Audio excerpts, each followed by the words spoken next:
one commodity that is most valuable on this earth is time. Time to love, time to live. From the moment the human body is born, it begins dying. I can live with no responsibility whatsoever. The price I pay is that nothing matters. Or I can reverse it and everything matters. But I have to take the responsibility that's associated with that. And so if your life isn't everything it could be, you could ask yourself, well, what would happen if you just stopped wasting the opportunities that are in front of you? What is death? Is it the end? Or is it the beginning? And what is life? What is this thing we call life? What makes life so unique and so beautiful?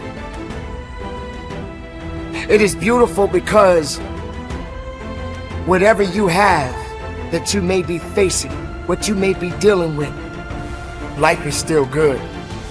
You are living and achieving your dreams.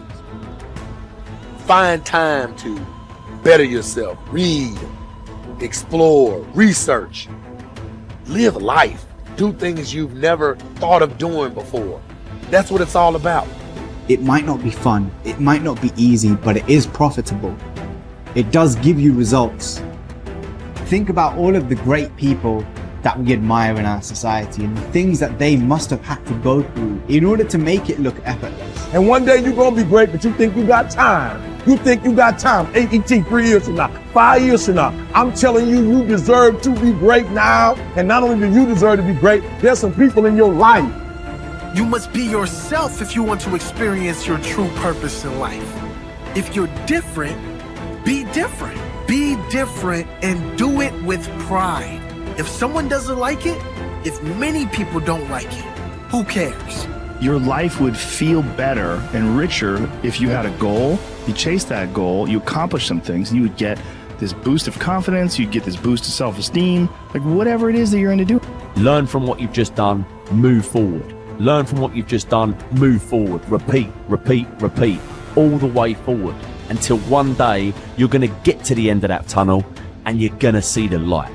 You need to take massive action. And if that doesn't work, try something else. If that doesn't work, try something else. Keep going with massive action and you will find the way because it will give you momentum.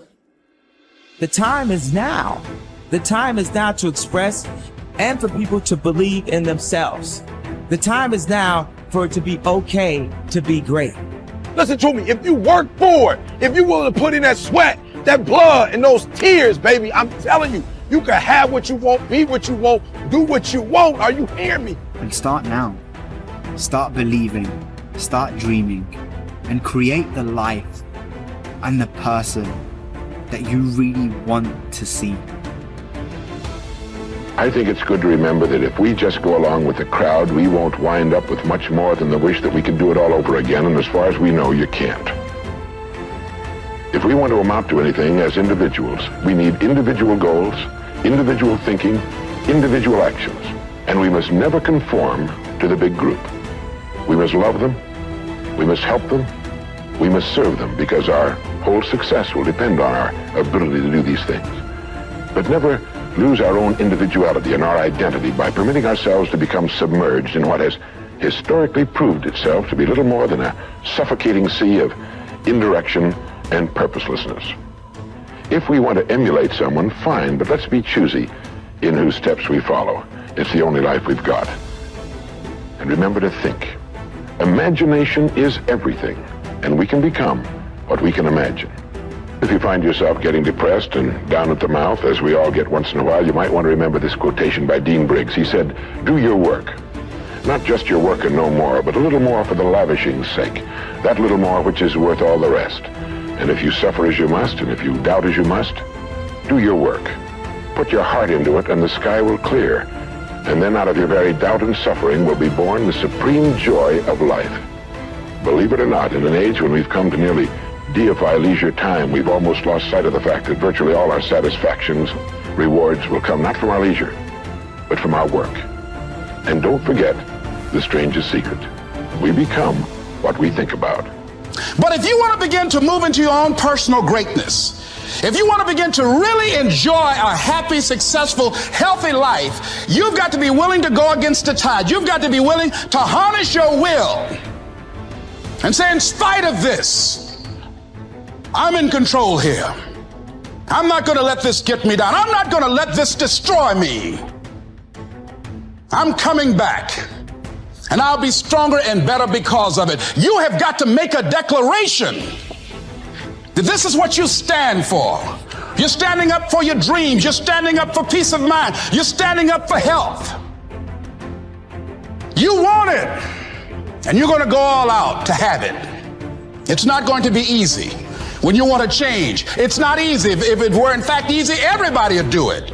But if you're serious, you'll go all out. So yes, I'm going to turn this situation around. I'm not going to sit back and moan and cry over what happened and what went wrong and who did what. I'm going to do something about this situation. The way to transform yourself is through your work.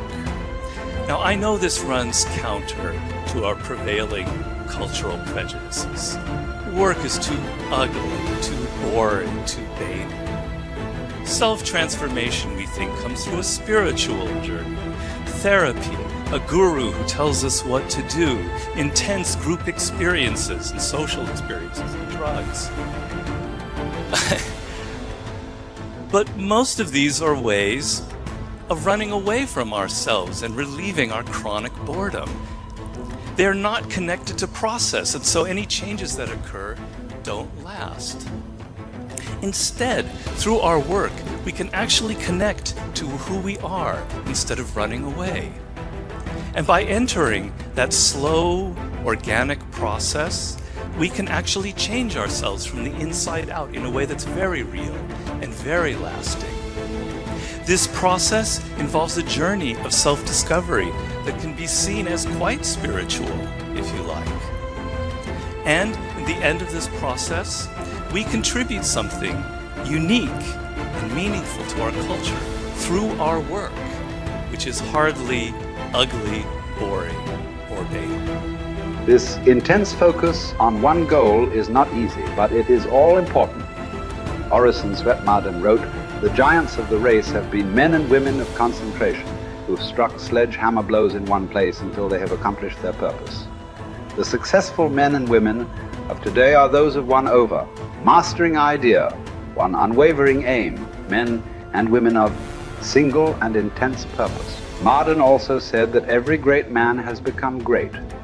Every successful man has succeeded in proportion as he has confined his powers to one particular channel. Single-minded concentration in the direction of your dreams will intensify your desires and increase your emotional drive toward your goal. This intensity of concentration will activate the law of attraction and begin to attract people and opportunities into your life to help you to achieve your goal. The more you think about your goal, the more it will come to dominate and direct your life. The more you think about it, the more rapidly you will move toward it, and it will move toward you. Great men and women are those who absolutely believe that they are put on this earth to do something wonderful with their lives. They have a vision of something greater or better than their current circumstances. Personal greatness means having a sense of destiny and a conviction that your thoughts and your imagination are the only real limits to your possibilities. William James said, compared to what we ought to be, we are only half awake. We are making use of only a small part of our physical and mental resources. Stating the thing broadly, the human individual thus lives far within his limits. He possesses powers of various sorts which he habitually fails to use. The founder of Success magazine, Orison Swett Marden, once said, "There are powers inside of you, which if you could discover and use, would make of you everything you ever dreamed or imagined you could become." In a 5-year study of leaders reported on in his book, Leaders, Warren Bennis discovered that each of them consciously avoided the comfort zone by continuously setting higher goals. They never allowed themselves to become complacent. They lived their lives fully extended, always striving to be and do more. To develop unshakable self-confidence, you need to see yourself and think of yourself as a leader, and to do what leaders do. You need to stretch yourself toward the outermost boundaries of your potential. You need to set goals that draw out of you the very best that is in you. You need to work toward objectives that cause you to feel a sense of mastery and peak performance.